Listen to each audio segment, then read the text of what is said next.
In Canada, we often say donuts to represent dollars. In a video, you said at the end of Trump's term, XRP to 100,000 donuts. Do you see that many donuts on the table for XRP at that time? I don't know about six figures, and I'm not trying to backtrack on that. I mean, look, like we're only 2 years away from Trump's end of his term, 2028. I think we're going to see a massive amount of change, like a massive amount of change between now and then. You would have to see derivatives come on, and we would probably need interplanetary commerce of some kind, and you're going to need AI agents to be proliferating at an exponential rate. Okay, so all of those things compounding, it's possible.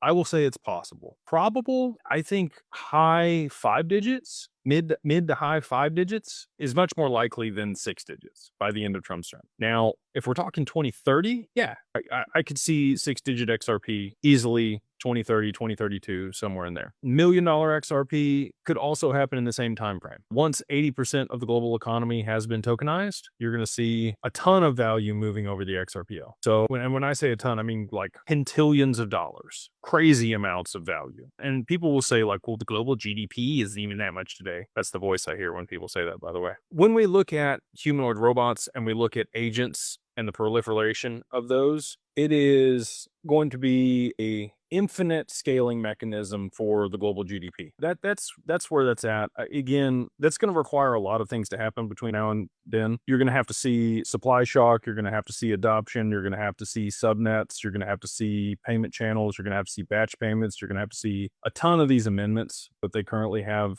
up, and even more coming to the XRPL for there to be that amount of volume and price. But with all those things and catalysts that I just mentioned, it's not that it's impossible. And we did see Bitcoin go from $1 to $100,000 in 15 years. And I think you could see XRP do that in half the time. So maybe a little less than half the time, call it 5 years from now. So what is that, 2031? Yeah, I think 2031 for six digits